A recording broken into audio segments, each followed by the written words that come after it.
All right, everyone. Thank you once again for joining. Did you know the ESCO HVAC show? We're so grateful to be here. We're getting so pumped up. We got our conference starting on Sunday. Some of our team is actually already headed out there to start getting things prepared and get set up for over 1,100 people showing up, HVACR professionals from all over the country. We've got some from Canada joining us. So we're going to be gathering to learn about the technologies and transitions that are happening in the industry. And that's really what we're here to do today, is to talk about changes in technologies and transitions that we all need to be prepared for. So thank you all for joining us, and let us know where you're joining from. I'm here in Brownsburg, Indiana, and we're being joined today by Shelby Breger. How are you doing, Shelby? I am doing well. It's nice to see you. So much fun hanging out. We did a podcast here a couple months ago talking about things in the industry, and you are at the heart of a transition in our industry that I'm very excited to learn about, but also a little bit nervous at the same time. So when we start talking about load calculations and then the move on into duct design, a lot of us are very intimidated by that because we've learned on older patterns. I take like myself. So I'm going to date myself here, okay? So I learned how to do load calculations on carbon copy and pencil way back in the days.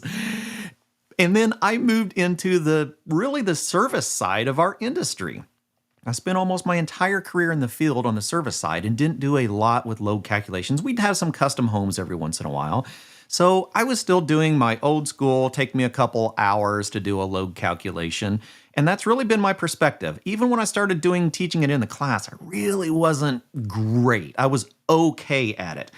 And so a lot of times in our educational programs, we struggle with load calculation because it just may not be the most comfortable thing. It's not like we're working on a piece of equipment that we worked on for years and we know it inside and out. Now, there are some that are very good with the load calculations, but not all of us. So when we talk about tools and innovations, technology, it's kind of overcome our world, hasn't it, Shelby?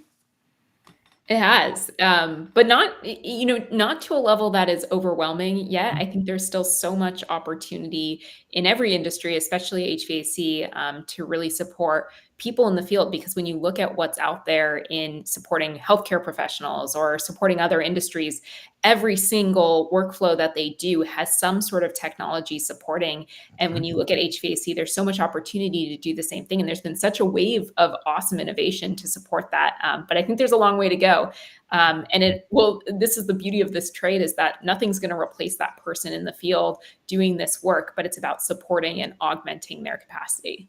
Yeah, using tools. I mean, I'm a tool junkie. If there's a tool that makes my job easier, I'm all about it. So when digital manifold gauges came around, I was like, oh yeah, this is helping me. This is calculating superheat and subcooling quickly, and I can work on a variety of refrigerants. I can just punch a button, and boom, I'm there. And then I started having apps to look up, my service manuals, because a lot of times their service manuals aren't in the piece of equipment, or it's hard to read even all from the model numbers. And so we got applications that just make our life easier. Now, for our educators in the programs, especially in our vocational programs, we are limited by time. If we step back 20 years ago, we probably had 2,000 hours to accomplish a program. Now we may only have 1,200 or sometimes even as low as 750. So we have to utilize our time as good as possible. And I think really the only way we're going to be able to reduce our need for technicians, we're always going to have a need, but it's pretty significant right now. The way that we can reduce that, the way that we can help our industry, is to upskill everyone in the industry and help make them a little bit faster. So that's what we're going to do. We're going to talk about Conduit Tech a little bit. So Shelby, before we get into the presentation, tell us a little bit about how Conduit Tech evolved in your side of the industry. Absolutely. So Conduit Tech came from first just a year of research. My now co-founder and I met, and we were wondering, what can we do to accelerate this vague concept of residential energy efficiency? Mhm. And the deeper that we dove into this, the more we realized how challenging it is for HVAC professionals to be able to sell more efficient equipment, to then install it, make sure the systems align with the ductwork, get everything lined up, and then communicate all of that to the homeowner. And the homeowner, on the other hand, doesn't really think about many of these details until once every 10 to 15 years, where they absolutely need to. And so what we started to think about was, okay, this is, a problem that is challenging. How can we make this a win-win for everyone? Because it should be on the surface, right?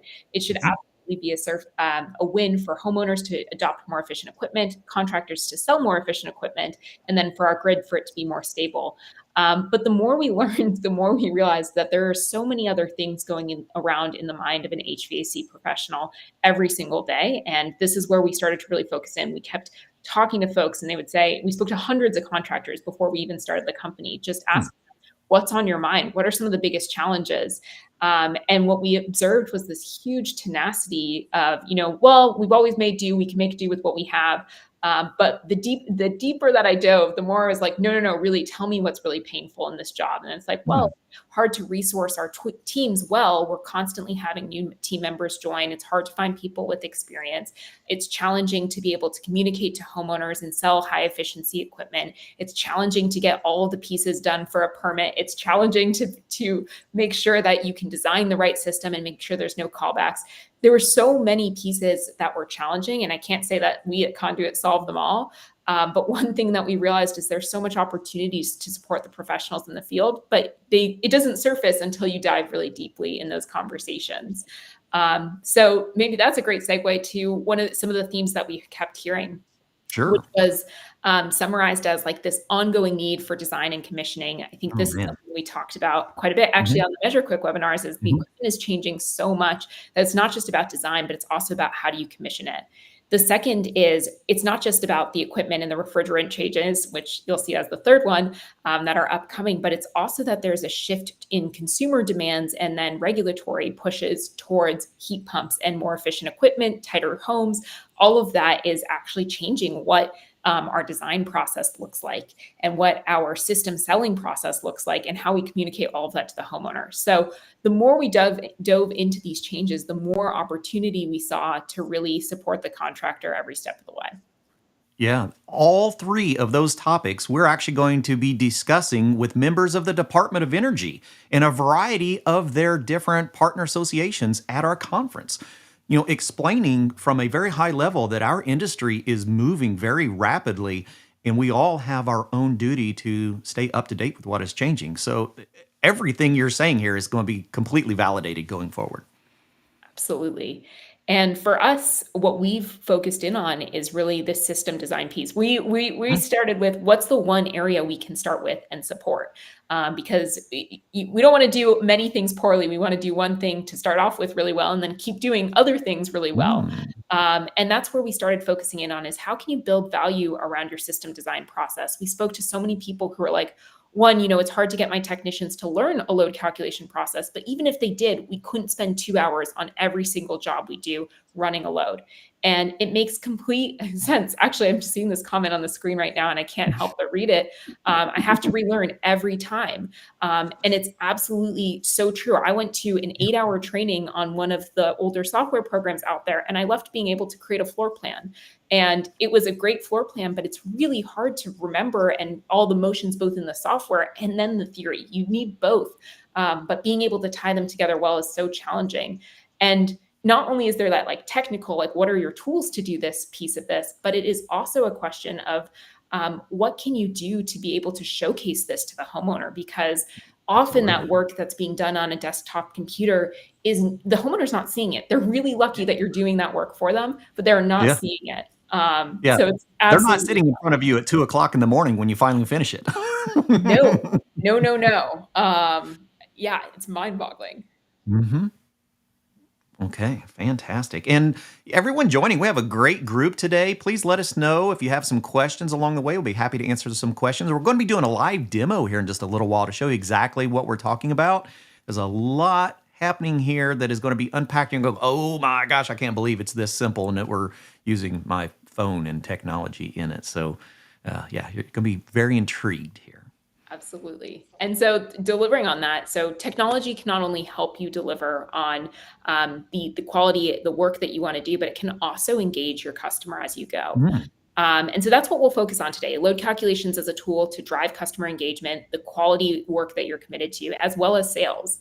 And I think one thing that I wanted to highlight to tee up load calculations as a tool, not just for your quality work, but also as a sales tool, is it's a mechanism to do all of the things that are on the left side of the screen that you often want to do when you're making a sale. It's time and data to build trust and rapport.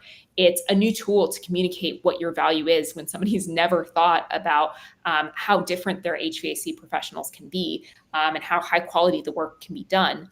The third is that it's a customer first mentality. It's all about showing deep customization, right?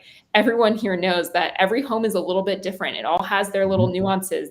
Even if they were once cookie cutter homes in the same neighborhood, some of them have been updated, some of them haven't. It's always about how do you customize that homeowner experience. And how do you think about that when you're both thinking about closing a new install opportunity or highlighting your commitment to that quality? And this is where we see load calculations playing a role across the board. It not only gives you a reason to spend time on site, but it is a reason to spend time on site. It is a way to frame the pain points in an understandable way to the customer. And I think about this all the time. I'm in this room right now, which like starting in a couple months, it's going to get really uncomfortable here at about 4:45 p.m. because it's a west-facing window. It's quite large. I live in South Florida. And what will happen is it's going to get very hot in here because we have undersized ductwork and we have a single stage oversized system. And once you start to piece this all together and you talk to the homeowner, you're like, oh, that room's really uncomfortable. You know, it doesn't have to be that way. Let's talk about what your system was, what it is today, and how we can design a really amazing solution for you. It's not just plug and play. You all know that far better than I do. It's about designing the right solution and then implementing it, because there is a lot of craftsmanship that goes into each one of these. That data is a crucial tool, especially when we start talking about value propositions for our consumers. You know, in a short period of time, we can actually evaluate a structure and go, I'm sure you've probably gotten some estimates, and you've got an existing 3-ton. You've probably been given some estimates on 3 tons, but did you know that you actually only need a 2.5 ton for this system? Have you done any major improvements to this home because your load calculation is significantly reduced than what you already have? And they go, oh yeah, actually I put insulation, I replaced windows and doors, and go, so did anyone else do a load calculation while they're here and realize that you're actually oversized now and that's part of your problems? And they go, tell me more. That's value. Absolutely. Yes. And it's numbers at your fingertips, and it's talking to their pain points. And ultimately, that's what everyone in this community is doing, is they're highlighting those pain points. But it's what are some of the data points to back that up and to make it a little bit more understandable for the homeowner and bring that to the forefront for them. Yeah, absolutely. Speaking my language. Well, even more so, building value by explaining load calculations. So we talked a little bit about some of this. The first piece is ensuring that the new system accounts for any changes made to the home, just as you were saying. Second is ensuring the equipment is appropriately sized in the first place. This building that I live in was built a couple years ago, and it definitely was never appropriately sized, and that's okay. Well, it's a little uncomfortable, which leads to point number 3, increased comfort. A lot of folks think about comfort. We all know that selling comfort does matter. And with comfort comes efficiency very often as well. Absolutely. But really explaining, what is this lived experience supposed to be? Is your air conditioning unit supposed to run for 5 minutes every hour? Probably not, especially if you're in a humid climate. Well, actually, I can say definitely not. And that leads to the last piece, which is dehumidification. So I think all the time about my own home, where we have, I'll set my thermostat in the cold, dark hallway till 73 degrees. And if I let it go any higher than that, I actually have water sensors in my apartment that will go off telling me that my humidity is too high, because at anything higher in temperature than 73 degrees, I don't have enough dehumidification capacity because my system isn't running for long enough. And it's always fun to observe this, mostly because I'm a nerd about this topic now. Right. We understand. But a little less fun if I weren't so excited about load calculations. Yeah, indeed. So this is what brings me to what Conduit is, and we'll do a short, quick demo about it. But what is the goal? Our goal is to help you sell on site using load calculations, use it as a customer engagement tool, and also get that quality work done. It's about showcasing that work that you're doing in that design process and in that proposal and sales process. It's about using the custom images of the home to showcase to the homeowner, this is what your home is like. These are the rooms that we want to address. Here's how we're going to do so with proper system design.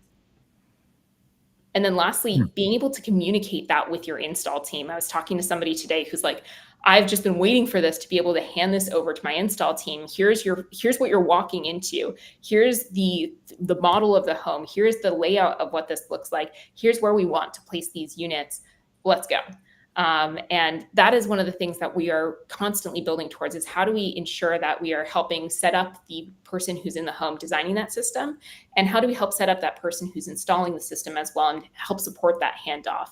We're continuously building out more tooling and more reporting to support that. Ray Ray made a good point a while ago. There was a time where you did this with graph paper and a ruler and pencils and pens. And I'm very intrigued. So, what kind of technology are we talking about here? Are we talking about buying new tools and equipment to be able to do this, or how are we creating this type of almost 3D animation? Absolutely. So we'll get to that actually now, which is we're using devices that you already are using in the field. So the more sophisticated ones being iPad Pros or iPhone Mhm, Pros. What mhm. that Pro really means is that it has better camera technology as part of it. Sure. And in that is a LiDAR sensor. And a LiDAR sensor stands for light detection and ranging. It's used in a whole range of applications, self-driving cars, all kinds of interesting stuff. Somebody was telling me they use it for road planning, things like that, but it is a precise tool for measurement. And the ones, if you have an iPhone Pro, a recent iPhone Pro in your pocket, you already have LiDAR available. Exactly.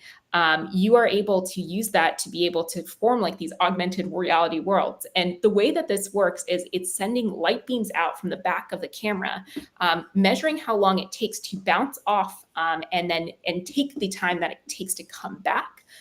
Uses that time that it takes to come back as its form of determining how far that point is from where you are. And it's sending these light beams out so many times per minute that it's using that to map out the entire structure as you go. It's wild. That's And as crazy. Yeah, Joe actually just made a comment. Yes, yes, Joe. There was a time where I'd stand at the van and go, it's, it's probably 60 feet. It's about 40, and it's about a 612, maybe.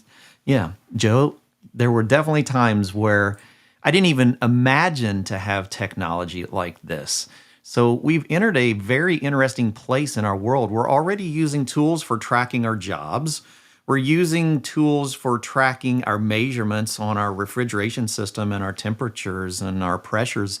Why wouldn't we want to use the technology that's already in things that we may have in our hands? All right, absolutely. got me curious.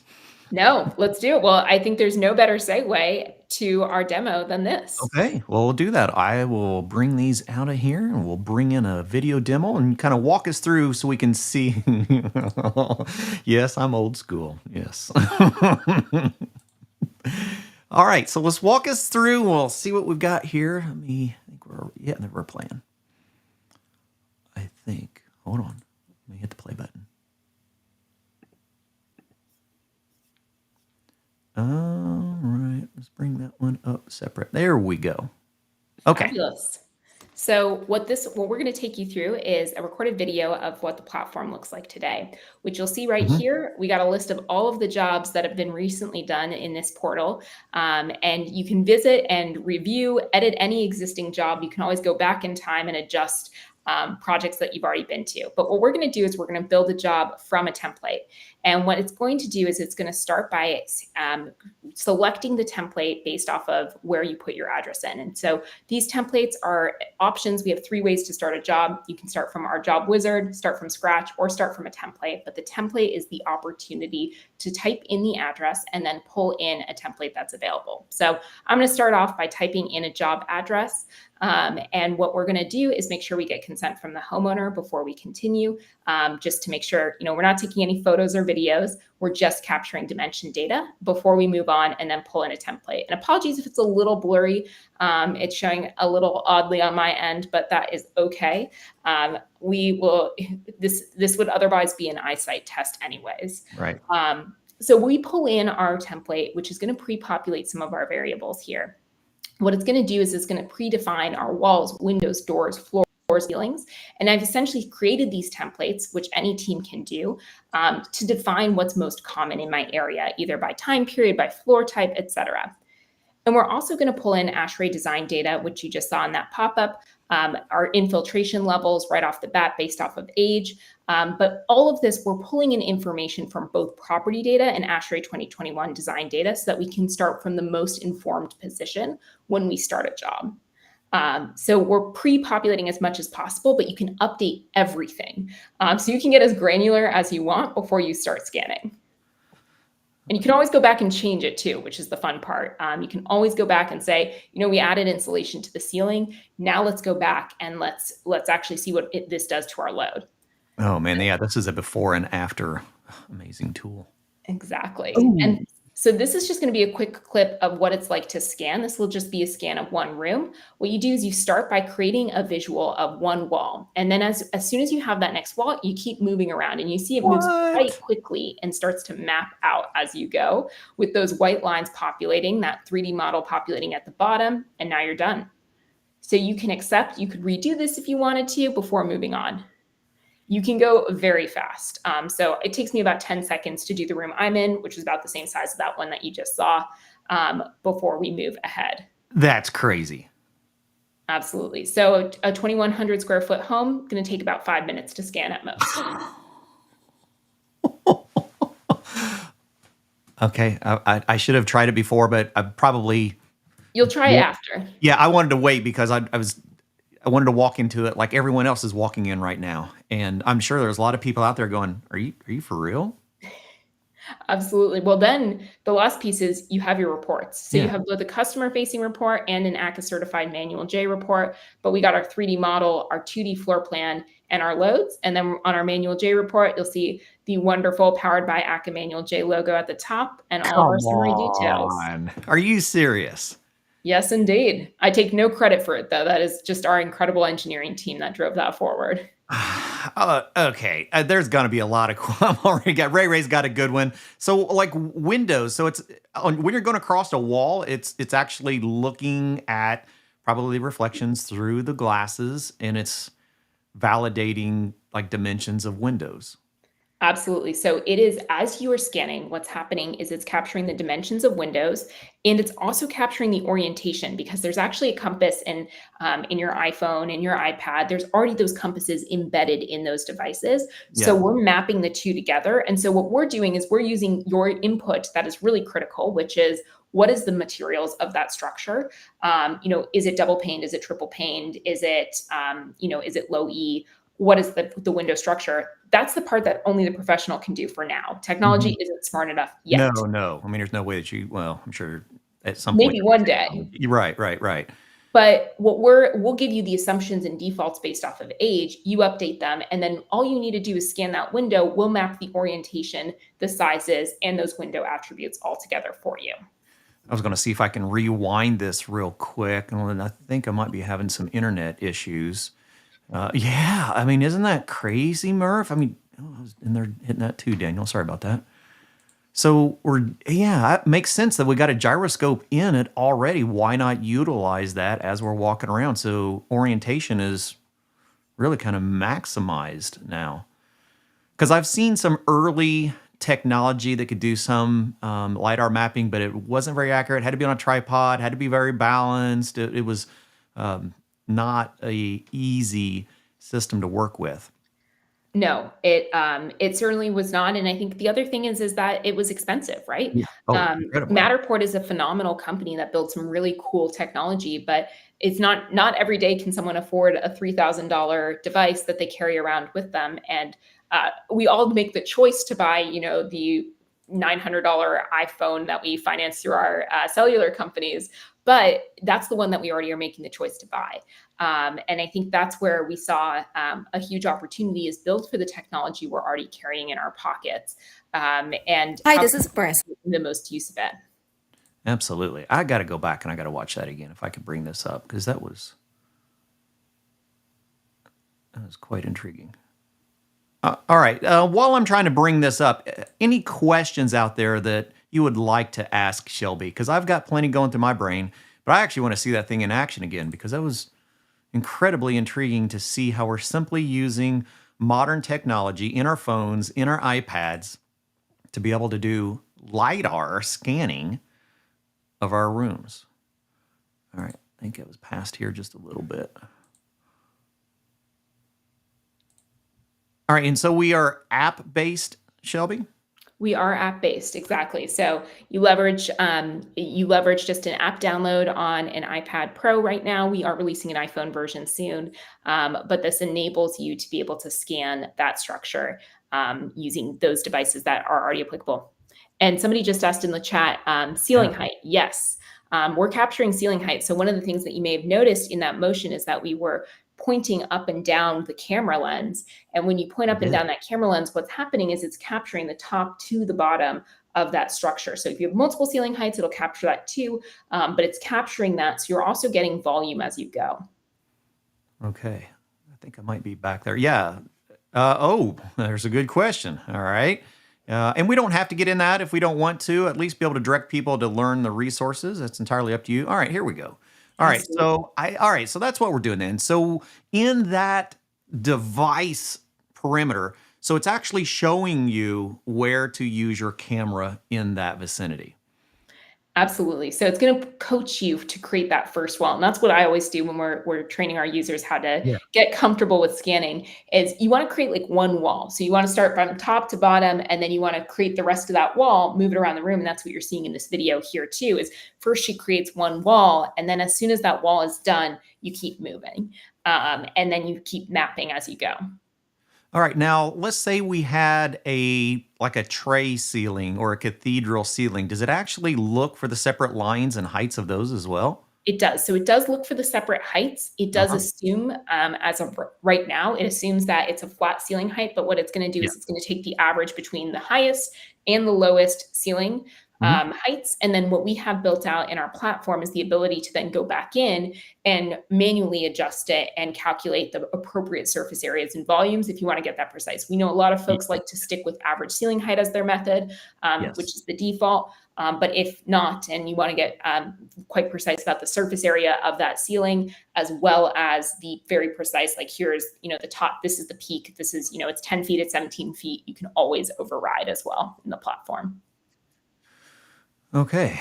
So we're now to a point then we can do a complete evaluation of a structure in I seen that original slide that said in under 15 minutes. And I think that's very realistic. In 15 minutes, we can evaluate and design a calculation for a home. Absolutely. It's the vast majority of our projects are completed in 15 minutes or less. We have some users who never take more than 5 minutes. We have some users who like to take the full 15. But what we find is that it really just comes down to how much, do you want to detail every single window to be however precise it is with whatever other details you may want. If you have many building materials, you can add as many as you want, but you don't have to.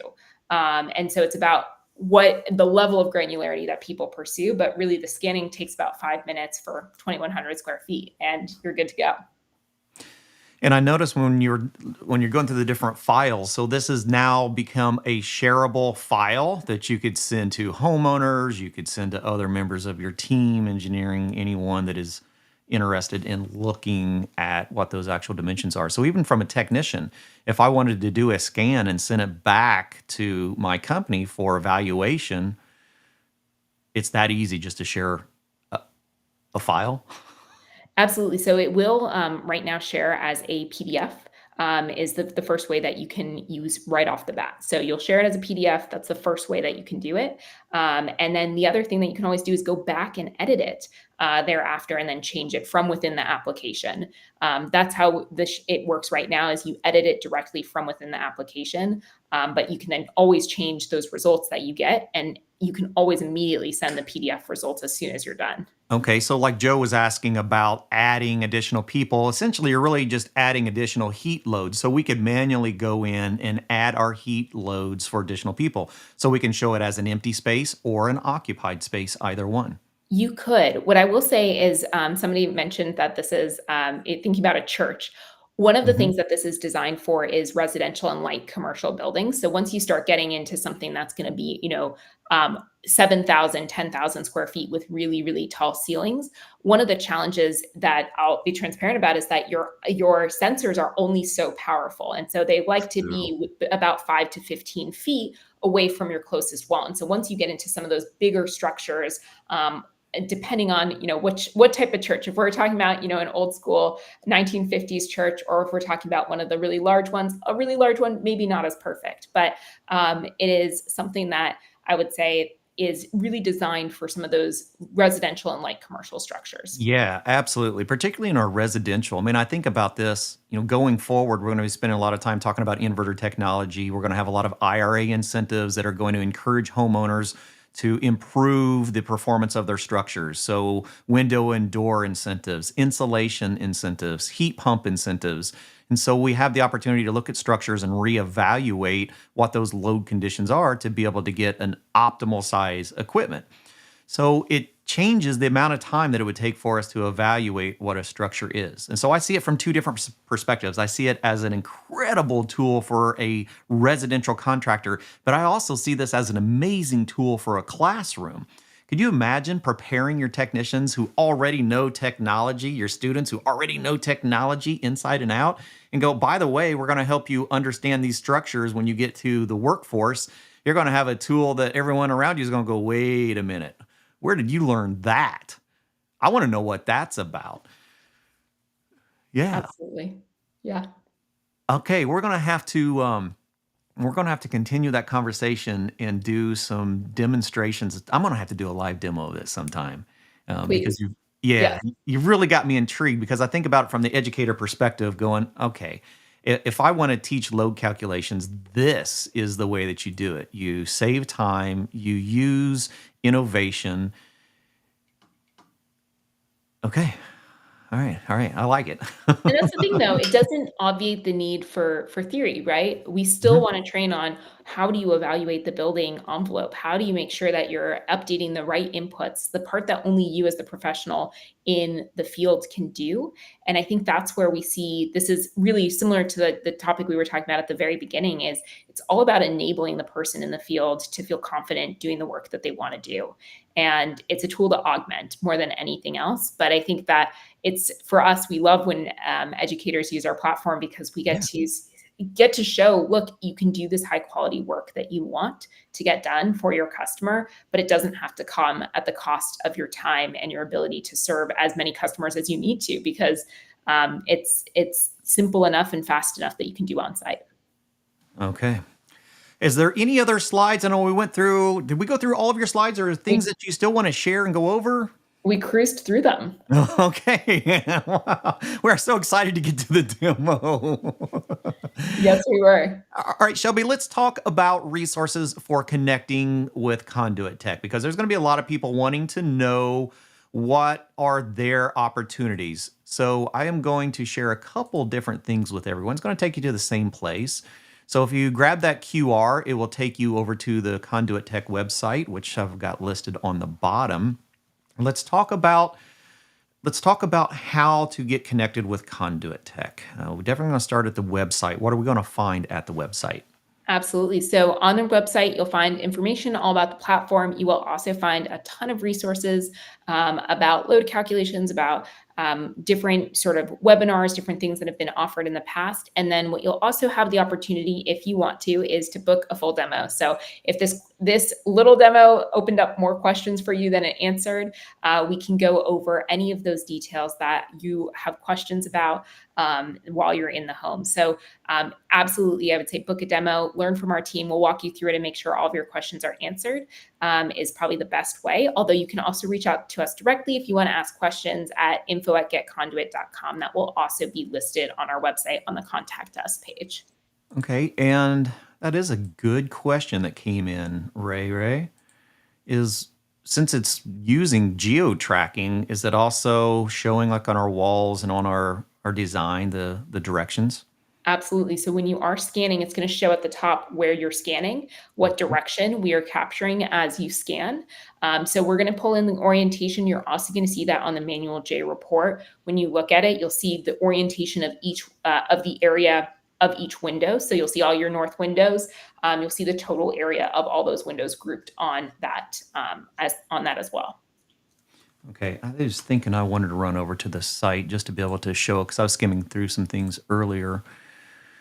Still got plenty of time here if anyone has any other questions, or Shelby, you want to talk about any other components that we haven't covered yet?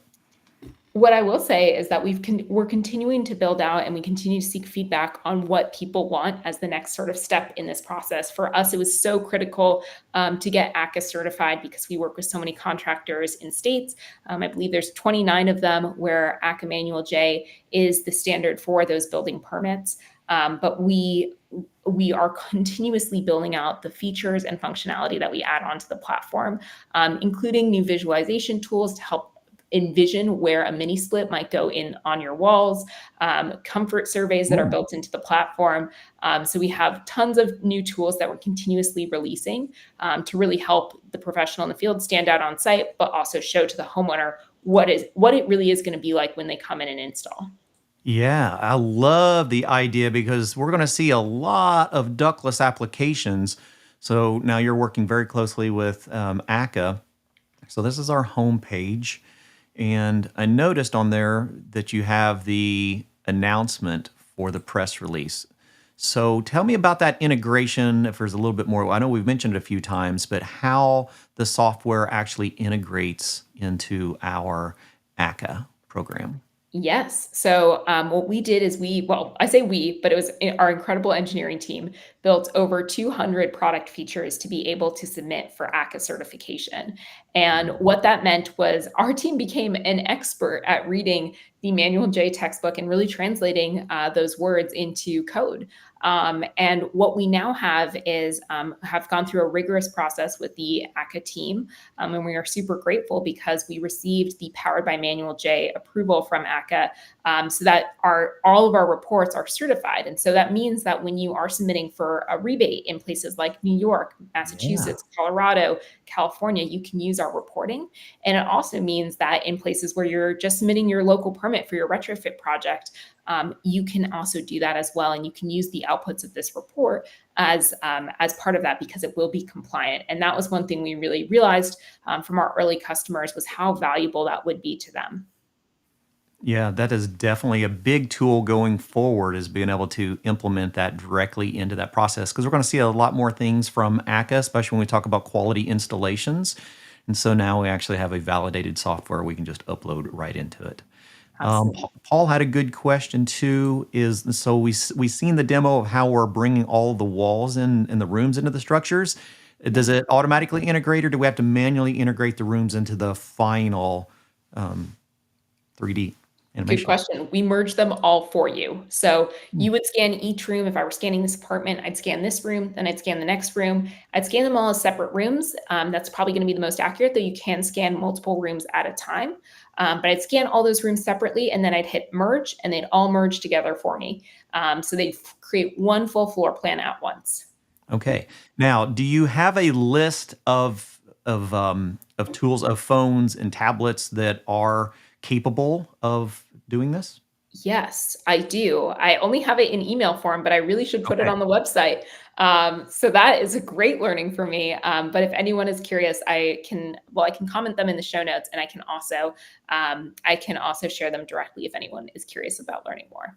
Definitely. Yeah, Ray, that is such a good point to discuss is that, if you're in my state of Indiana, we don't have HVAC license. We have a few cities that have license, and very rarely is there an inspection. But there are states and there are cities that do require manual J reports when we're doing system retrofits and system designs. So we all know how much time it takes if we're manually doing that. Now it's a tool to completely reduce our time on these system replacements and system installations. Absolutely. Okay, that is a lot of stuff to go through. So Is there any other final questions out there? I did have a special guest that was going to be joining us about this time to talk about a couple things at the conference. Let me do that real quick. Let's talk about what's going on at the conference. So, starting on Sunday, we have the National HVACR Education Conference in Las Vegas. We've got just over 1,100 people that are going to be joining in to learn about technologies and innovations, where the industry is going. I mentioned before, we've got DOE. It's going to be discussing the different ways that our industry is changing. And then we're also going to be talking with our equipment manufacturers. We have a lot of equipment on hand to see where the industry is moving to and where our programs need to be. And this fits right into this entire agenda. I see Toffee Coleman joining us in. Let me see if we can get Toffee in here real quick. Toffee, can you hear us? I can. Good How are morning. you? Good afternoon, everyone. Yeah. How are you doing today? I'm feeling good. It's starting to be spring here in Seattle, so I'm excited about that. Longer days are coming ahead, so we're happy about that. Exactly. Now, Toffee, are you going to be joining us at the conference? I sure will. Flying in on Sunday, and I'll be there all the way through the conference until Tuesday night. Looking forward to showing our latest tools and resources for educators at the conference, and just interacting with you all and hearing what's new and how we can support you in your training needs. Definitely. Definitely. All right. And any promos, anything we want to talk about there, Toffee, for the conference? Yeah, so as usual, we'll and let me just tell you where our booth is. We're booth number 407. Okay. And we'll have our Fluke standard products like our meters, clamps, what you all are pretty much have known us for. But we'll also have some of our Amprobe products as well. I think a lot of people forget that Amprobe is a Fluke company, and Oh, so yeah. you're getting the same technology when you get an Amprobe and a Fluke tool. We'll have information on our discount program that we provide to educators. We offer a 25% tool discount on pretty much the whole Fluke catalog of tools that you can purchase through any of our distribution partners, which some of them will be at the show. So you'll get to learn more about that process. Also, we'll be promoting some of our resources that we have available, our free online courses such as motors and drives, digital multimeter basics, and more. This is all free. So we'll have information on those classes available. We'll also have some of our product specialists there to answer any of your questions around, how to use certain meters or clamps or tools. And then also we'll be giving away some good swag, but I'm not going to tell you what it is. You'll have to come in the booth and see what it All is. right. I like it.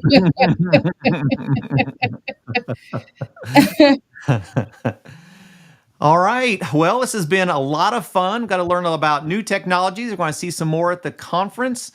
I think that's about a wrap for the day. Any departing words as we prepare for this exciting next few days, almost like 4 days of education? I see some comments. From my side, I would say www.fluke.com/educators is our website where you can learn about our program and resources available. And just that, have a good time, network. I always tell people that, there's so many different needs and we're here to help you. So don't be afraid to ask. Don't be afraid to say what you need and ask for support because it's always a yes. It's just a matter of what. So don't be afraid to come up and ask questions and see how well we can do to support your needs. So.